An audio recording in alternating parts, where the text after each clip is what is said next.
got some representatives from Forward National, and I'm very excited to hear from them. They've got a lot of exciting news to share with everybody here in North Carolina. But before we go into any of that, it's really my honor and privilege to introduce tonight the chair of the North Carolina Forward Party. She's a dynamic and talented leader. I'm so pleased to have the chance to work alongside her. She's also one of the founders of the North Carolina Forward Party. And I'd like to turn it over now to MJ Hall. Thanks, Pat.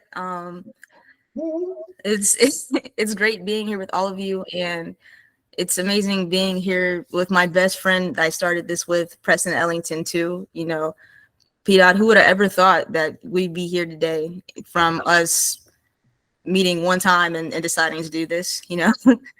This is pretty awesome. And I'm just very grateful for all the candidates that we have that are taking the step to have faith and starting something new and are working towards it just like we are. So I'm very pleased to be here. I'm glad to have you all here. And I think you're going to see some that really want to change democracy for the better. And just look at how dynamic this group is. You know, I never would have thought I would be here friends with people twice my age, different demographics. It's a lot, but it really shows what we're capable of. And if we can do it here, imagine what we can do with the country. So I'm very grateful to be here with you guys, and I feel honored and humbled to have this amazing team here.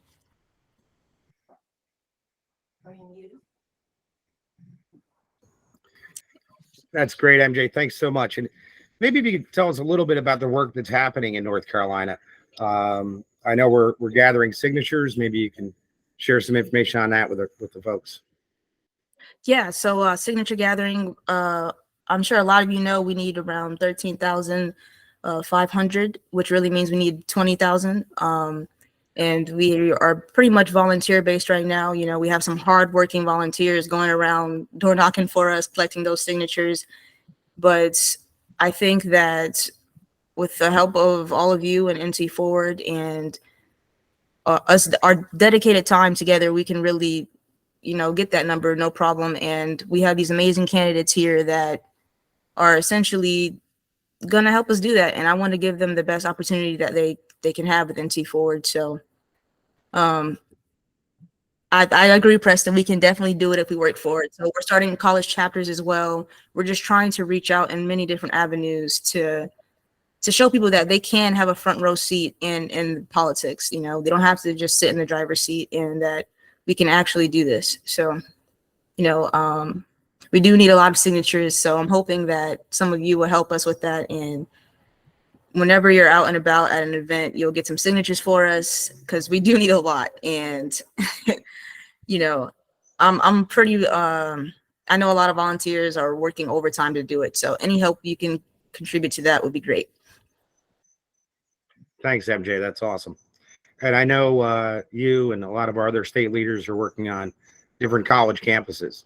And obviously that's going to be a great avenue for us to connect with young people and get them engaged in all the work we're doing. So thanks for all the great work that you do, MJ.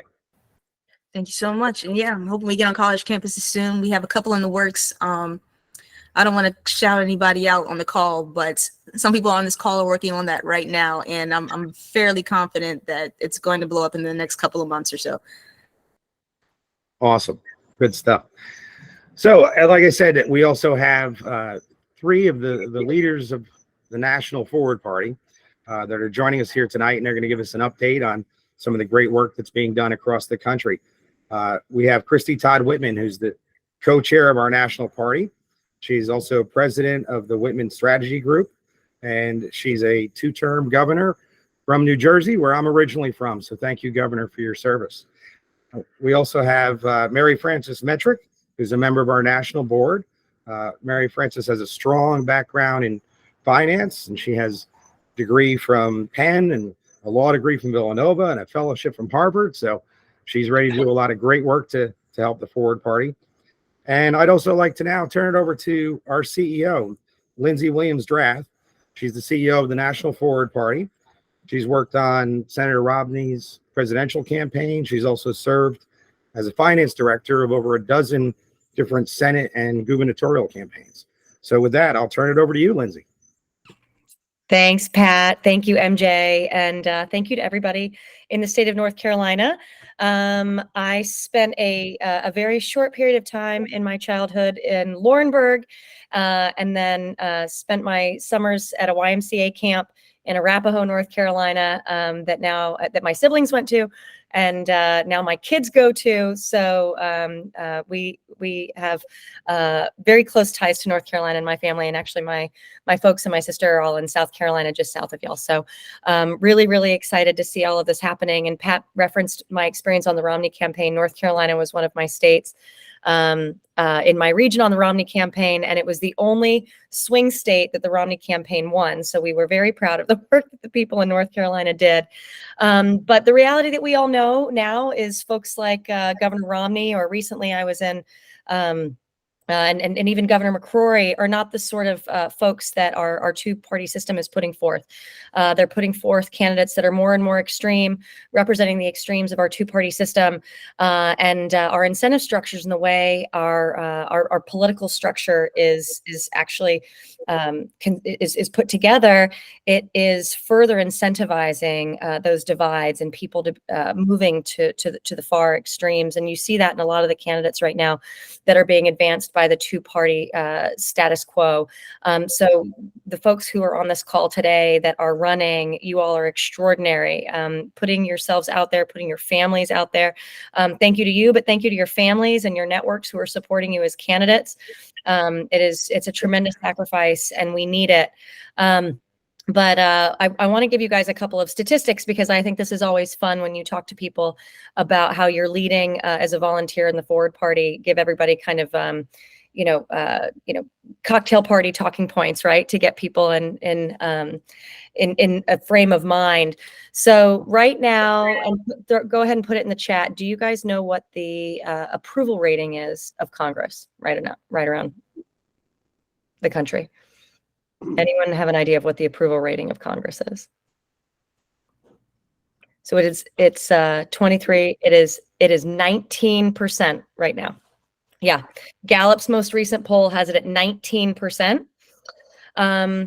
Congressional incumbents in 2022, what was their win rate? 94, 95, 97. Yeah, it has gone up. It was in the low 90s. 2022, the incumbent election rate of members of Congress was 98%. So as we talk about in the Forward Party, there is not another business in America where your customers could have a 19% approval rate of your product, and you have 98% of them who keep coming back. So we are introducing more choice and competition around the country to change that right now. As you all know, and this is a statistic we all talk about a lot, we have 44% of Americans now self-identifying as independents. 60% of voters think that a new party is necessary. In MJ's generation, and we talk about the focus that the North Carolina Party has right now on college campuses, that number is far higher. You don't see Gen Z feeling a place and a sense of home there. But as I said at the start of the call, you don't have elected officials right now that are representing the two-party structure that are working to call to find a home for those people. And Governor Whitman, I don't want to take your words from you and scoop you here, but Governor Whitman always says in her remarks, she says, we are building a home for the politically homeless here at the Forward Party. And we are doing that as a movement of people. And so when y'all talk to folks about the work that we're doing at the Forward Party around the country, we are a movement of people. We are building a movement of communities. And what we're doing is we're mobilizing people through the structures of a political party. So how have people gotten involved in politics in our nation's history? They've gotten involved through party politics. Parties can be healthy. We like teams. We're sports fans. You know, we like being parts of teams. We like being with people. So the construct of a political party is a natural part of our nation's history, and it's part of the democratic process across the globe. But we're doing it from the bottom up. So we are building this. We are building the infrastructures of a political party through which to deploy the movement of communities.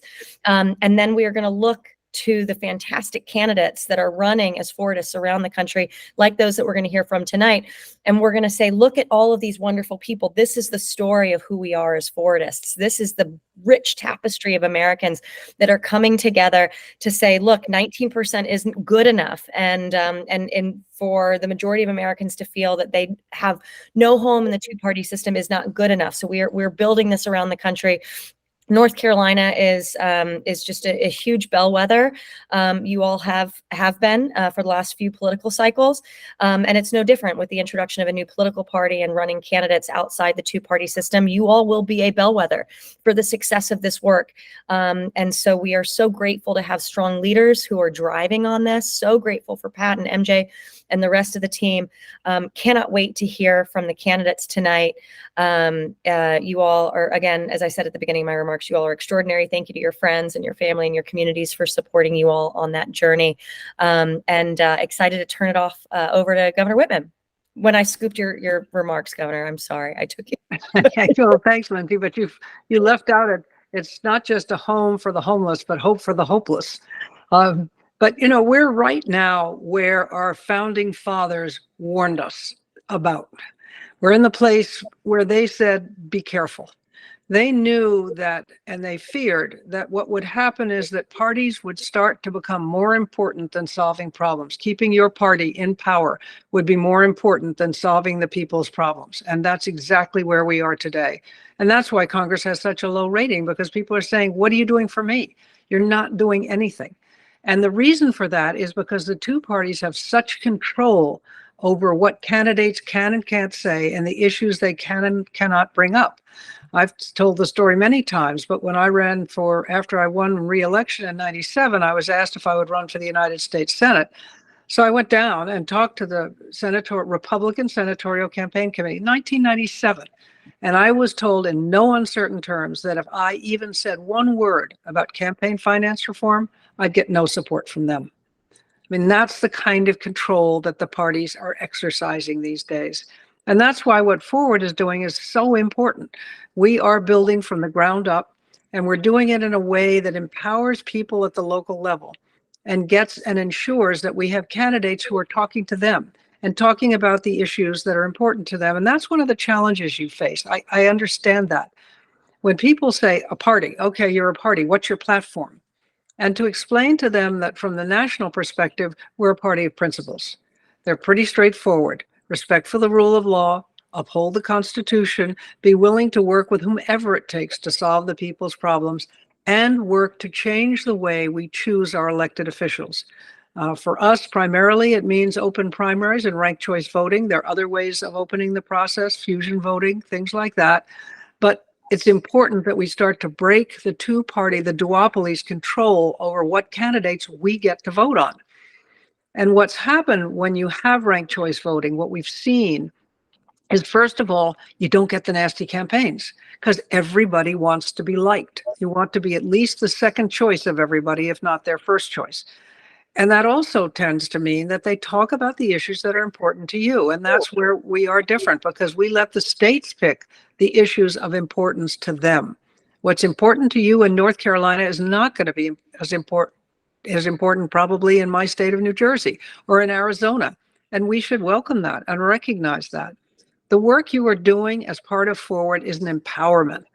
It is providing a home for the homeless and hope for the hopeless, because it's telling them your vote can matter. And the other thing that's so important as well is that people relate to their local offices. They understand the importance of their mayor, of their library board, of their school board.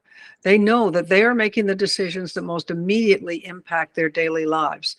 And that's why it's so important to be able to tell them, yes, that's what we're about. And these are the people, the kind of candidates we're going to give you who answer to you and not to anybody else.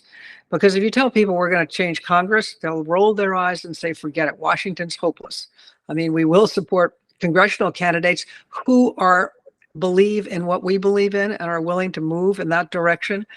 But what we're doing really, and what you're doing, is taking back our country, taking it back to the dream of our founding fathers. What they wanted to see, what they understood were the challenges, but they thought we could withstand them. We're right on the brink. I've never been as worried about our democracy as I am today. But I know that with the kind of people that I have met with MJ and all of you there who are working so hard in North Carolina and all of our people, the forward members across the country, these are the kind of people that can make the difference. You all are the ones that can make the difference. And that's why we're so happy to be able to support you in any way that we can, but to remind you that what you're doing really is important. And you're all leaders and you're all influencers. So keep talking about it. Keep driving people to forward. Keep looking for those signatures. Let's get on the ballot. Let's get our candidates to win. Because the nice thing to remember as well is you don't have to have 100%. You don't have to have 100% of the legislature or of a town council. You only need 2, 3, 4, depending on the size. Look at the difference that Joe Manchin made in the U.S. Senate in the last term. I mean, that was one man in the Senate. So we can do this. We are going to do this. There's just no question we have to do this. And you're part of that really exciting moment that we're in that can basically save our democracy. So thank you so much for being willing to be part of this. Last week, we had the pleasure of meeting MJ and Patrick, and I have to say, I found their leadership to be extremely inspiring, and I think you have as well, because so we're 51 people on this call tonight, which speaks volumes. And I think that's because we all feel very empowered, and we recognize the importance of the mission ahead of us and are empowered to do something, and you are doing something in North Carolina. So I just wanted to acknowledge that. My hat is off to you. When we all act together, we're positive, and our country is going to end up in a better place. Every 60 years or so, our democracy goes through changes. Right? Before this, it was the Civil Rights era. Before that, the Progressive era. Before that, the Civil War. So it's our turn. It's not predetermined that it turns out well. But I think with all of our involvement, with the kind of leadership we're seeing here, we can make great things happen. And I thank you for all of your efforts and work. Thank you so much. It was wonderful. I did want to take a moment and ask if anyone wants to raise their hand if you have questions for our national leadership. Having the three of them on this call tonight's a special opportunity. So, Mike Turner, did you have a question for national? No? Okay. You're on mute. Well, he was on mute anyway. No worries. Victor, do we have any questions for national? I don't see here. We do. We do have Patricia Miller, who I know very well. Patty, you have a question?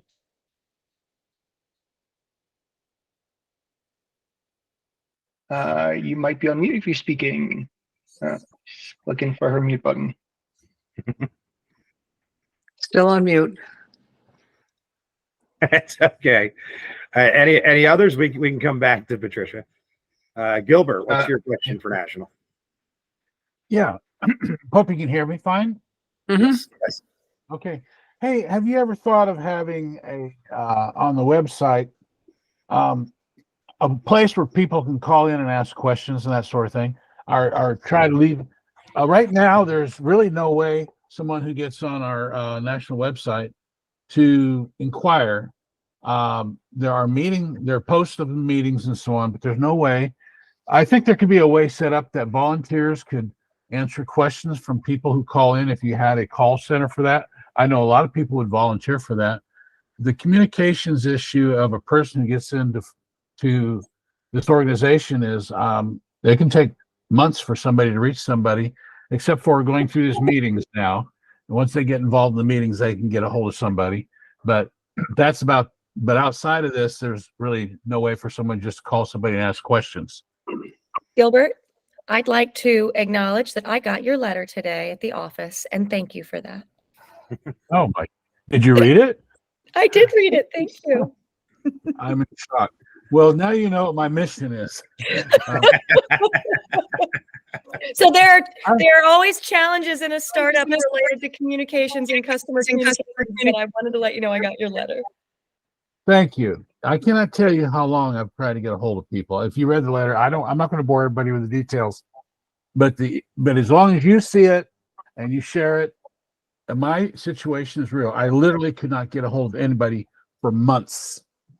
And You saw my letter. That's all I can say. Yeah, no, thank you, Gilbert, for that. And I will say, as you all share out our info account, so there's a general inquiry info account on the website. And I will say that folks are really responsive through that. So our staff goes through that every single day. Great, And, thank you. and sorts through that. So if you can feel confident that if folks go to our main website, if they go to forwardparty.com, if they put something in the general inquiry box, it's actually sorted through every day by our staff. Thank you, Lindsay, and thank you, Gilbert, for bringing that to our attention. We appreciate it. Patricia Miller, are you ready to go? Yeah, finally found the mute button. So I'm unaffiliated, and my question is, I mean, I've been unaffiliated my whole life. So for me to join a party is like an odd thing. You know, it's really odd for me for reasons not to go into, except I lived in a cult before. So how important is it for you to gain members? How can unaffiliated people help your mission? I can take that one. I love this question. This is such a forward question. I love it. Exactly. So one of the campaigns we're going to be launching is an educational campaign on how and why to become an unaffiliated voter in North Carolina and how powerful that is. So when I grew up in New Jersey, I think they have changed the law since then. But when I was first a young man and registered, I registered as a Republican because if I registered as unaffiliated, I would not be able to participate in the primary process. Then I moved to the glorious South, and now we can actually participate. So for anybody that is still a registered Democrat or still a registered Republican because they feel like they have to be, become an unaffiliated voter because now you have the flexibility to participate in primaries. We have our past chair of the North Carolina State Party who's running for governor. Now, he is running as a Republican because we don't have ballot access yet, and that's why we're asking everybody to help with signatures. But what's really important is that unaffiliated voters could go in and participate in the primary and say, I want to vote with the Republican primary, and then have a chance to vote for Jesse for governor. So we're going to be rolling out a whole campaign on this, but I'm so glad you brought that up. And Lindsay, I want you to know, Patricia was not paid to set me up with that question, although it was the perfect forward question. So thank you, Patricia, for that. But Let me just add, can I add something to that too, Patricia? Yes, please. Just know that you can run as a Republican or a Democrat or an independent as a forward Republican, Democrat, or independent. We do not demand that you become forward. And because until we get on the ballot, we'd love to have, once we're a recognized party, we'd love to have people run just as forward. But if you agree with our principles, then fine, be a forward Republican, be a forward independent, be a forward Democrat. We're not the kind of party that is locked into ideology. And that's the beauty of forward. Absolutely. Thank you, Governor. And that takes us right into our panel where our panelists are all forward aligned. So they might be running in nonpartisan elections, or they might be Democrats or Republicans, but they are forward aligned. They've signed candidate pledges that they're committed to the principles and goals of the Forward Party. And that's why we're so thrilled to have them tonight. So with no further ado, we're going to move into the panel discussion. You've all heard from Governor Whitman, but we have three other panelists that I want to speak a little bit about each of them, and then we'll give you some time to introduce yourselves as well. The first is Victoria Masika, who's running for Township Commissioner in Hillsborough, North Carolina. Victoria is a school teacher. I've gotten to know her. She's a wonderful lady. We're so thrilled to have her tonight, and she will always go down in history as our first forward-aligned candidate in North Carolina. So we're glad to have Victoria here tonight. We also have Steve Rao. Steve is a councilman in Morrisville, North Carolina. He served also as mayor pro tem for Morrisville for 2 years. And Steve is also an active political analyst. He is on several different radio and TV shows, which he's been kind enough to invite me to. And I thank him for that. And he's helped us spread the forward message. So thank you, Steve. And we also have Rob Yates. And Rob is running as a forward libertarian. Rob's running for mayor of Charlotte. The libertarians in North Carolina, I want to take a moment because they're one of the first coalitions that we built. We realized early on when we were building this party in the state, we can't do it alone. And there's so many people out there, all these unaffiliated voters, all these disenfranchised voters, that we can work together. And Rob really helped enlighten me, frankly, that, let's pick the issues that we can agree on, and let's focus on things like term limits and all the things that you've heard about tonight, ranked choice voting, open primaries. Libertarians and Fordists might not agree on everything. Well, guess what? Democrats and Republicans don't agree on everything. That doesn't mean we can't all work together and accomplish some great things. So we're thrilled to have Rob with us here tonight as well. So I would like to go ahead, Victoria, we can start with you. If you could share why you're getting involved and your thoughts on the Forward Party. And you could certainly mention any particular issues that you have. I know each of you have selected a focus issue that we'll speak more about in a few minutes, but I'll turn it over to Victoria. Thank you, Patrick. The more I listen to, people like Lindsey and others talk about Forward Party, the more I'm excited to be aligned with you guys. I've been a teacher or an educator for over 20 years. Of course, I'm a parent as well. And, I think one of the main reasons I'm running is the last major election that happened, something happened. I was teaching my students and I shared this with Patrick, and a light bulb went off in my head. And I was watching my students as I was teaching a social studies lesson, and they were talking about some of the unfairities that they were seeing in the community and in the nation. And I remember saying to myself, either we can complain about it or we can do something about it. And, towards the beginning of this year, within the last 12 months, I decided to, get off the sidelines and make a decision to run for office. And I'm so blessed to be able to have met up with Patrick and become aligned with Forward Party because, I love the fact that Forward Party represents not left, not right, but right there in the middle. And I think that's definitely where the country is. And so, I think there's more people like us. I think the majority of the country is right there in the middle. And so I'm excited to be a part of Forward Party and just, be able to do something significant in our nation and in the community. Thank you, Victoria.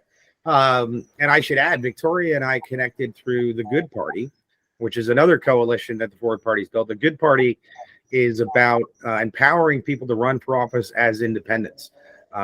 So they're doing some great work, and we've been working closely with them. And Victoria, you'll be happy to know I actually have now 2 or 3 other people that have sort of gone through the Good Party program that I've been speaking to, and I'm pretty confident a few will be joining us. So a great partnership with the Good Party. Now I'd like to turn it over to Steve, if you could share a little bit about yourself. Well, yeah, it's great to be here. And I just want to say it's an honor to be with Governor Whitman. I don't know if she's over here with us, but I watched her over the years with the governor before I was in politics. And actually from the home state of West Virginia for Senator Manchin, who I used to work with many, many years ago in West Virginia. But I'm in my 4th term on the city council, longest serving Indian American. My parents came from India in 1968 to West Virginia, where my dad pursued a career as a surgeon. And I love the city because I may be running for something different in a few years, but it's been really exciting to be a part of government. We're really close to the people, and Morrisville is an all-America city, one of the fastest growing cities in North Carolina, and 47% very diverse, many from the nation of India, immigrants from all around the world. And we're right in Wake County, which is the heart of the Research Triangle, just 15 minutes from Duke, Chapel Hill, and NC State, where I have a child that goes to Carolina and a son that's at the Wolfpack, just started freshman year. What I'll say is I'll just begin with this quick story to kind of put things in perspective. My late father-in-law passed away. He was a U.S. Air Force colonel for the United States Air Force. And he came to America with his wife because he was so inspired when Neil Armstrong set foot on the moon and honored the wishes of a President John F. Kennedy, who said, why do we go to the moon? We go to the moon not because it is easy, but because it is hard. He was so moved, he moved to America with his wife to become a surgeon. She became a pathologist. And then they loved America so much, they went into the United States Air Force. And my mother-in-law is still alive in Morrisville as a retired colonel in the U.S. Air Force, an immigrant from Gujarat, India, where His Excellency Prime Minister Modi is from.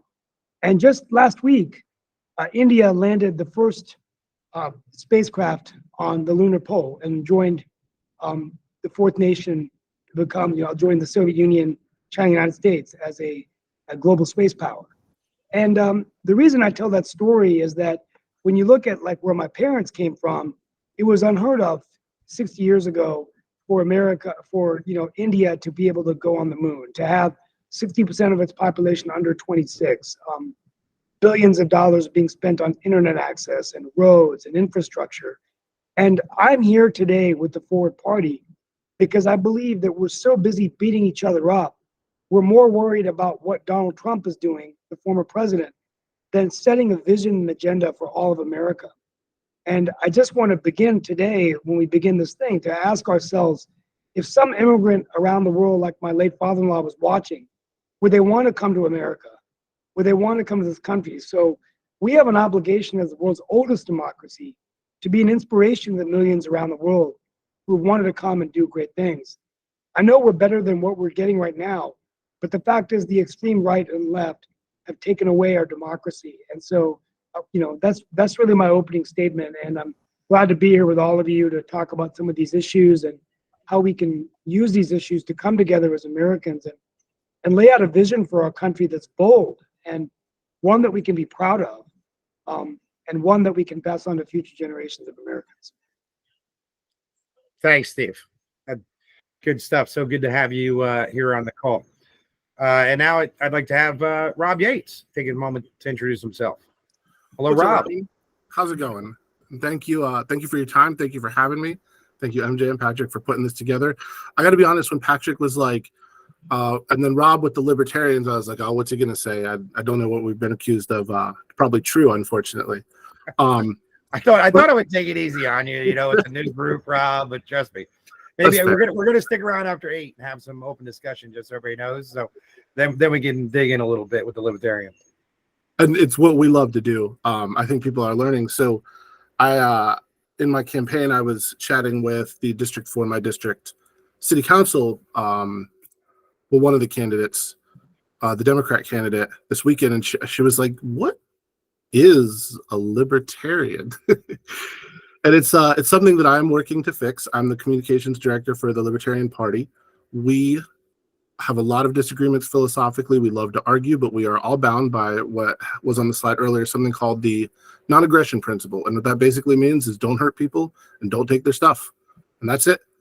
And from there, everything grows. I've always been pretty politically involved in different ways. And when Andrew Yang started running, I didn't necessarily agree with everything he said, but I was like, this is awesome. Like, somebody's thinking outside the box. He's willing to challenge common orthodoxy. He's willing to try something different. And I get the feeling that if he was wrong, then he'd change. He's looking for solutions. It's not, pushing some narrative. What I see right now are two parties where they don't have goals. They just have, one goal of perpetual candidacy, so they can promote policies that help their donors and use that to grow their war chests and increase their influence. So we did connect early. I gave money to Andrew Yang's campaign. I bought some merchandise. I got on the mailing list. So when I reached out to MJ, I was like, hey, I'm with the Libertarian Party, but what I am going to assume, and turned out to be correct, is that we agree on more than we disagree. And while our policies, and we do agree on some policies, to be clear, I'm not saying we don't, but what we agree on are the goals. It's not what we call the uniparty, because to the Libertarians, there's no difference between the Republicans and the Democrats. And I'm happy to get into that in more detail later on. But we just see politicians trying to steal our rights for their own benefit. What the Forward Party and the Libertarians agree on are where we want to be. And we have some agreement on how to get there and some disagreement on how to get there. And I've told MJ and Patrick that my hope is that in 15 years, we can have, passionate, loud, really involved debates over policy on the best way to get where we both agree we want to go, not screaming this person's good or this person's bad, or, if you vote for this person, you're going to hell, or if you vote for this person, all the children are going to die. And that's what we're looking at right now. So I am honored to be part of this. Thank you all very much, and looking forward to working with you. Thanks so much, Rob. It's great to have you on the call. So before this evening, we had each of our panelists select a topic that they'd like to drill down on a little bit more. And if Governor Whitman, I believe, is still on the call, I'd like to turn it over to you. And I know you're going to speak a little bit about electoral reform. Pat, I think she had to hop. I don't know if she was on the agenda during that. That's okay. Lindsey, did you want to speak about electoral reform, or you want me to? Why don't you speak to electoral reform, Pat? Well, the good news is I've heard Governor Whitman speak about it quite eloquently enough that I can try to do it justice. And I'll be short because I want to make sure we have time for the people that are actually running for office. But basically, kind of the cornerstone of the Forward Party, and for me personally, the reason that I got involved is trying to fix the system. And we've touched on a lot of it: ranked choice voting, term limits, which has come up. I know the stats, Lindsey, that you shared before. I have one of my favorites. I think last time I checked, there were 10 members of Congress that have served for 40 years or more. And I think the last poll I checked, it's 84 or 86% of all registered voters, regardless of party, believe term limits are a good idea. And speaking of coalitions, when I first met Rob, and again, picking things that we agree on, Rob said, well, then why don't you write an article about term limits? And I'll post it in the Libertarian newsletter. And he did, which was very kind of him. So I think Governor Whitman would say, those are the ways we can really fix the system. We can argue and yell and scream at each other about abortion and gun control and the border, and all those things are important. But until we have a system that works, that allows us to elect public officials, they're going to work together and find solutions from all different perspectives, we're really not going to make much progress. So for me personally, and I hope I speak for the party when I say electoral reform is kind of the key that unlocks everything after that. So, but I will now turn it over to Victoria. And I know, Victoria, you've selected affordable housing. I know it's very important for you and the people of Hillsborough and all of us in North Carolina. So please share your thoughts with us. Thank you, Patrick. You're exactly right. I know that affordable housing is not just an issue that impacts North Carolina alone. It is a countrywide issue, and it is not an issue that has easy answers. Of course, the first thing that always comes to my mind, because I am a teacher at heart, I've been, a teacher for over 20 years. And so my heart is always for families and for communities. And I think the thing is, when we start talking about affordable housing, especially with housing costs increasing within the last 5 to 10 years, if we don't get to the heart of what is causing the increase of affordable housing, then we really kind of, cut the head off of whole families at its very core. And so it's important for families to find a sense of community, families to find a sense of a place that they can call stability. At the core of things as well, if there is not affordable housing, then there are issues with children being able to not be able to go to school and feel safe, being families and parents not being able to work and feel as if they have the peace of mind to work successfully. And so I think it's important at this time that we start finding creative ways and creative solutions. I love what I heard earlier, where we were discussing the fact that we do have to stop fighting about the issues that really don't matter and get to the heart of the issues that do matter. How do we keep families safe? How do we keep community safe? How can we come together to create creative solutions to the problems? One of the other things that you begin to see when you talk about affordable housing is the disparity in minorities. There are racial disparities. When you talk about those that are aging, those are also demographics of people that are heavily impacted by the affordable housing crisis. And so again, it's important for us to stop fighting. It's important for us to stop, badgering each other and belittling each other, and come together and really come up with creative solutions. Some of the solutions that I have been, researching as we kind of talk about ways that we can solve the problems, things like rent to own programs, things like the housing first approach, also things like being able to educate the community financially. I have to always go back to the fact that I'm a teacher at core, and I don't believe in enabling anyone. However, I do believe in the importance of giving people financial literacy, education that allows people to know how to save, for home ownership, how to be able to manage their finances in a way that allows them to save for the type of home that they want. And so I think there are a lot of different creative ways that we can approach it. But at the heart of things, we have to take time and begin to see each other as humans. At the end of the day, we all bleed the same color, and that's red. And so, I think it's important for us to take time to look at the affordable housing crisis as not a, Republican or Libertarian or Democratic issue, but as a human issue, human condition that we can come together and create a human solution. Thanks, Victoria. Very insightful stuff. And I love the whole premise of, let's work together. Let's find some solutions that can help. In North Carolina, we've got so much growth right now. So many people moving into North Carolina. And that's wonderful. And we should all be proud of it that people want to come here, myself included. I came in 2007, my wife and I, our children were 5 and 2, and we decided this is where we want to be. But when we have that kind of growth, the impact it has on the communities, and specifically affordable housing, right? For a lot of people who are disenfranchised, or veterans, just so many different demographic groups that aren't able to get the housing they need. And that plugs into getting the jobs they need and getting the education they need. So really a core issue. So thank you, Victoria, for your insights on that. Let's go ahead and turn over now to Rob. I know, Rob, you wanted to speak about the environment, obviously a very important issue here in North Carolina. So let me turn it over to you. Absolutely. Real quick, Victoria, it's an awesome issue. I got to deviate 1 second, give a plug. I know MJ has heard all about this, but if you all get a chance, check out Pastor Moses Colbert in Gastonia, North Carolina. His ministry to the homeless is just next level. It is all personal, and the city has weaponized its police against him. It's like, I shake when I think about it, but we've been fighting for a couple of years. But yes, environment. I actually picked this issue because libertarians are not known for their love of regulation and government involvement. And I think that there's some interesting, significant overlap with the Forward Party platform and the Libertarian Party platform, and in particular, the advocacy for nuclear power. We have these Generation 3, Generation 4 nuclear power plants that are exponentially safer than what we had, 10, 20, 30 years ago. I work for a company called OWL ESG.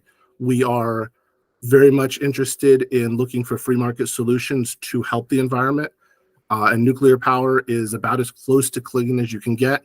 There have been more people killed, or more people die every year from fossil fuel related energy generation that have been killed forever in nuclear power generation.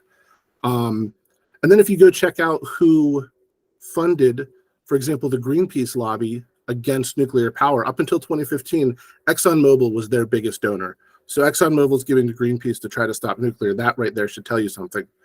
There's also a lot of opportunity for us to really lead the way, I think, in a transformative energy economy. And it's not just about carbon emissions. I think this is really important. It's about energy independence. It's about fuel costs, and it's about giving us the energy to propel innovation to take us into the next decade, latter half of this century. And we have these massive solar farms that are, maybe after 10 years, they start to become net negative on emissions, but they're incredibly emissions intensive on producing them. They destroy the environment around them. They're unreliable. They do not support grid baseload. And then on the flip side, we could be putting solar panels on every house in North Carolina and generating 10 times the energy. I think was there 7 times the energy that we need on a day-to-day basis. We could be outsourcing and selling energy. We could be dramatically reducing energy costs, but that doesn't help donors.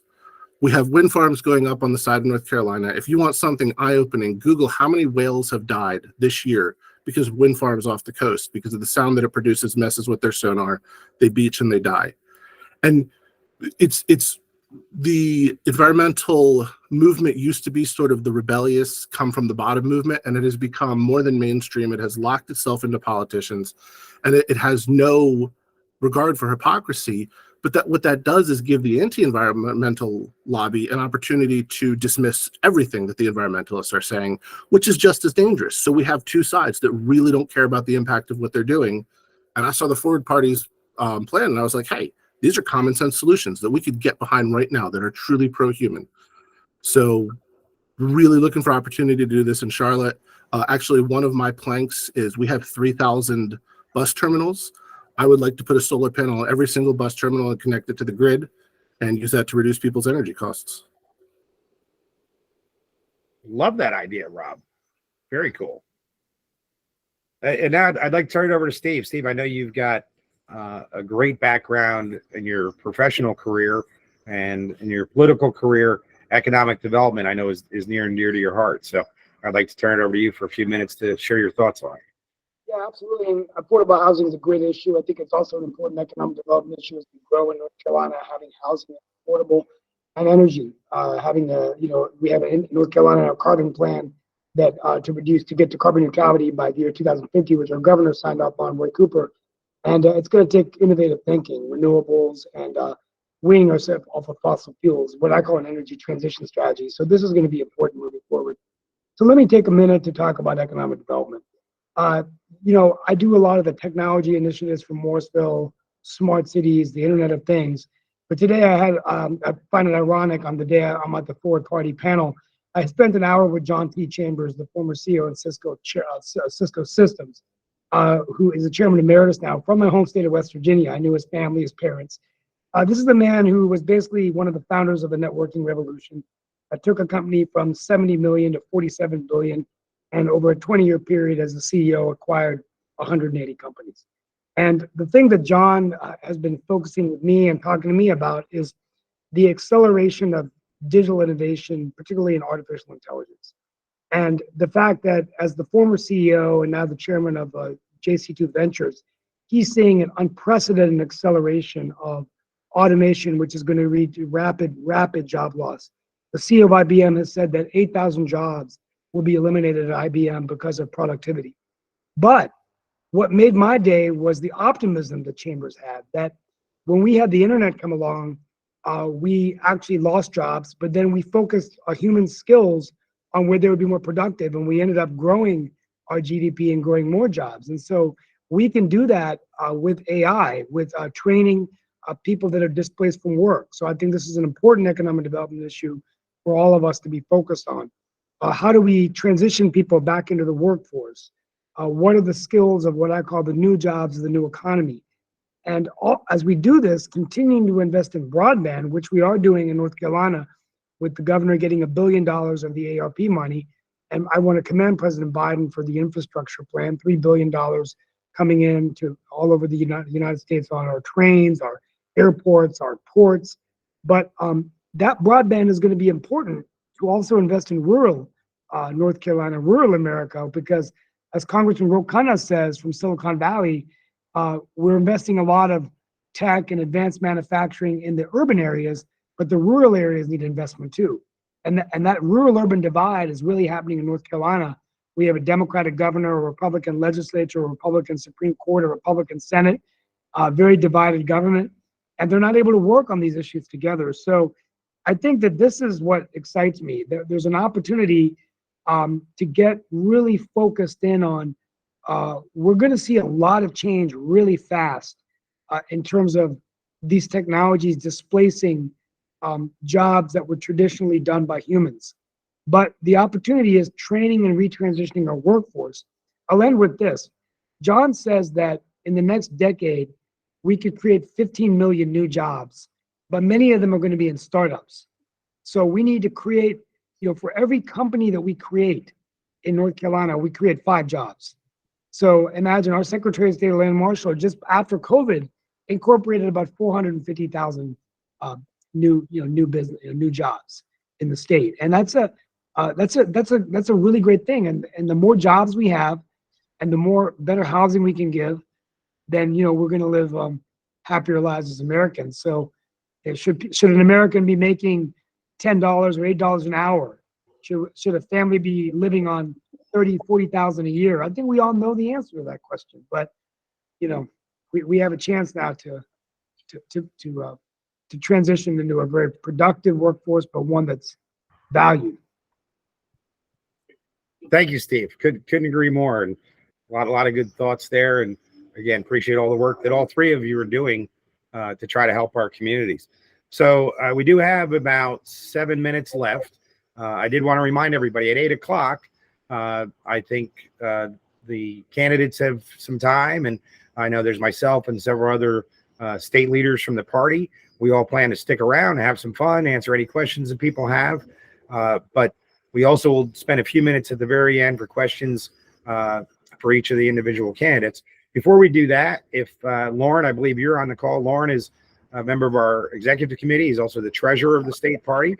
And Lauren does onboarding for all of our new volunteers. And I think we might have a slide on volunteers. There it is. So Lauren, maybe you could speak for a few minutes just about the opportunities that people have if they want to jump in and join the effort and ways that they could help. Yeah, absolutely. Thanks, Pat. Appreciate it. I'm Lauren Davis, live in Holly Springs. Some of you have heard from me because you've either signed up on our website or filled out a volunteer form. So one way or the other, you may have gotten some notice or we communicated directly. There's lots of opportunities from a volunteer, ways to get involved, ways to help. Bigger ones like joining our signature gathering team and helping with events and getting in front of large groups of like-minded people to go collect signatures, so on and so forth. Big way to help out. Get involved in our communications effort. If you got web skills, you got social media skills, you've communication related, good with public releases and research and so on. All those things are really helpful. There's also simple and fundraising, helping in actually actively be involved in the fundraising effort. But there's also real easy ways to get involved. You can help out with signature gathering from your couch. You can go to the North Carolina forwardparty.com website, go to signature gathering under the forward momentum tab at the top right of the website, and you'll get a page, an infographic that'll explain how you can download a signature page, get you and a few of your friends or more to fill it out, and then the address to mail it to, and we'll take care of the rest. We call it the Me+3 initiative. Doesn't take any time. You can contact your local politicians, be them elected or running for election, just as a means of seeing if there's some synergy between us to create opportunities for coalition, for allegiance, for working together one way or the other. You could donate, make a donation yourself. Again, go to the website. It's the red button at the top right of the screen. So lots of ways, or just attend one of our signature gathering events. There's lots of ways to get involved that some take very little time. You can sign up on our website by pressing the volunteer button, again, top right. And when you fill that form out, probably someone like me will reach out to you and invite you to get into a discussion and then figure out how best to get you involved. Thanks, Lauren. Good stuff. And I see we dropped in the chat the link if anybody wants to make a donation. And we also have the link if anybody wants to print out a form and send in some signatures. So please take advantage of those links. And really just want to take a minute and thank everybody again for being here tonight. I think it was a very productive call. It was great to hear from the different candidates. We do have a town hall once a month. So at the end of next month, we'll be sending out information on our next one. I hope everybody can join us there. And again, like I said, we're going to wrap up, but certainly please feel free to stick around and ask questions. And let's go ahead and maybe want to raise their hand. Have any questions for any of our panelists tonight?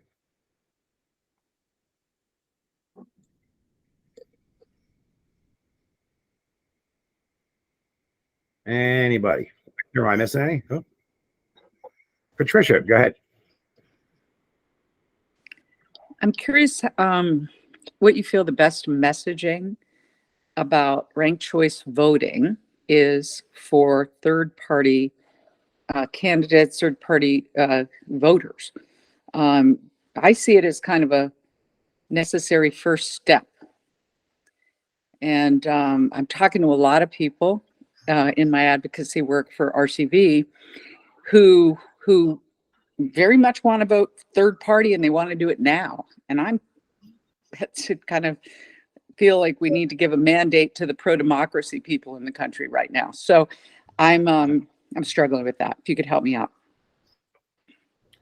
Sure. So actually Victoria, part of her platform is to push for ranked choice voting in Hillsborough. And as you might know, the state assembly would have to approve any local, as you might know, any local township to use ranked choice voting. But our thought is whether it be Hillsborough or other small communities with help from Better Ballot and other organizations, that we can get that permission And it's not as if this isn't being used. It's being used on, I think, 60 different cities and municipalities across the country. It was used in Alaska. It was used in the New York City mayoral race. So, there is a track record for it. There is a lane for it.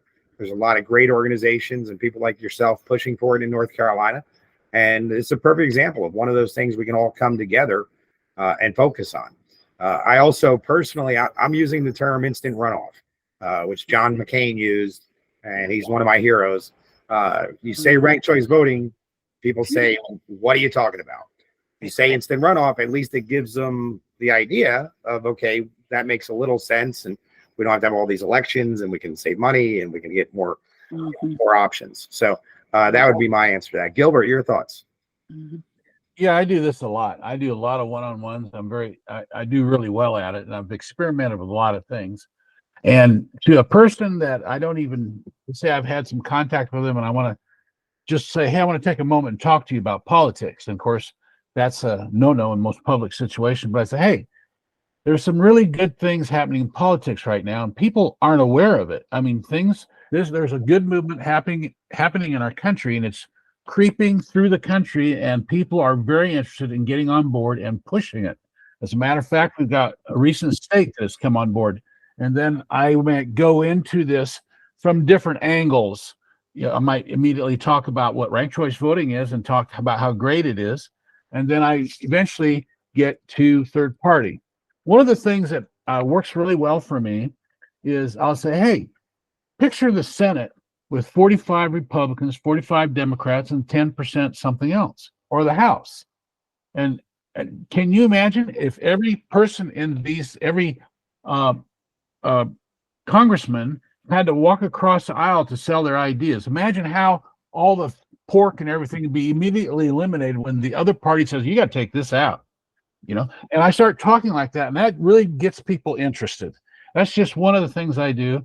And there are several that I've worked with. It gets people excited. The most recent one I've been using is, we've had a lot of problems with speakers of the House and the Senate and so on, and they mainly just represent a party, and they make sure only certain bills get to the floor and so on. But what if you had a three-party Congress in the House and the Senate? Anytime a speaker becomes too loyal to a party, they can be removed instantly. And that would change everything as far as rules and so on. You wouldn't even need to have ethics committee, because when there are bad actors being protected by a party, the other two parties can get rid of them. So these are just some ideas that I use, and people love it. That all makes a lot of sense. Yeah, thank you, Gilbert. Those are all great points, and it's finding ways to communicate to people that we can do this. Right, there are ways to fix this broken system. So love that messaging. Any other questions or thoughts? Patricia, I just threw a note in the chat too. Feel free to shoot me an email on this. We do a lot with the chicken and the egg about voting reforms and the advancement of a new political party in the United States. Is it chicken? Is the egg? Can it happen concurrently? Does one have to happen, before the other? And so would love to dig in with that on that with you, and please feel free to reach out. The only thing I'll end with, I have to leave, is we didn't talk much about campaign finance reform, but I think that's a really big problem in the system today. They're predicting in 2026, actually, that the Tom Tillis race, whether Roy Cooper runs or we don't know who, it's going to be an $800 million Senate race. The governor's race in North Carolina, they thought was going to be a $20 million. That may move over to a $100 million race between Mark Robinson and Josh Stein.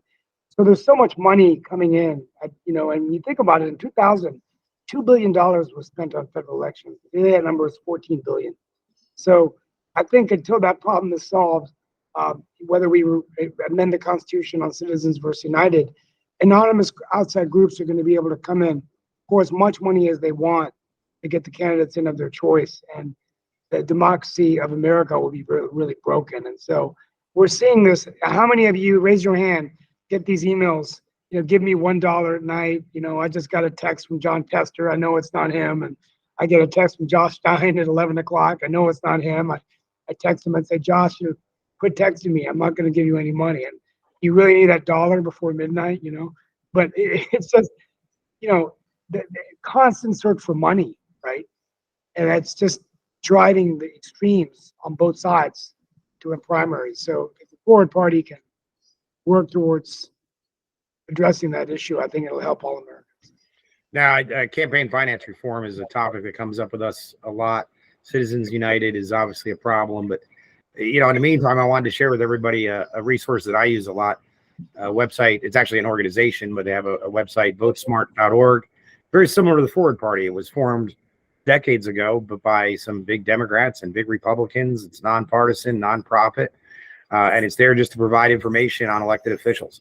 So it's not so great on local stuff, but anything at the state level or higher, you can go in, you can see voting records, and you can also see donors. You can see exactly where the money's coming from to these candidates. So if, some of the basic things we can all do, whether it's Forward Party or not, but, take a look at your sample ballot, look at the people that are running, go to a website like votesmart.org and get information on who's giving them money to make sure they get elected. My district here in North Carolina, the last election for the state Senate, estimates are about $5 million between the two candidates. And that's a position that pays less than $50,000 a year.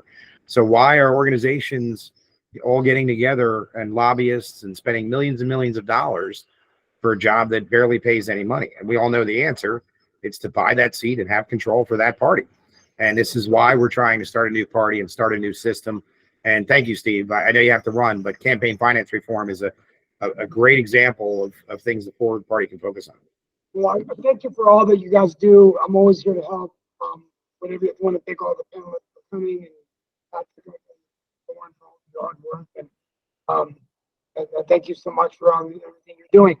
Absolutely. I'll be sure to follow up with you. Thanks again, Steve. Have a good night. Absolutely. Thanks. Yeah. Okay. Any other thoughts or questions out there?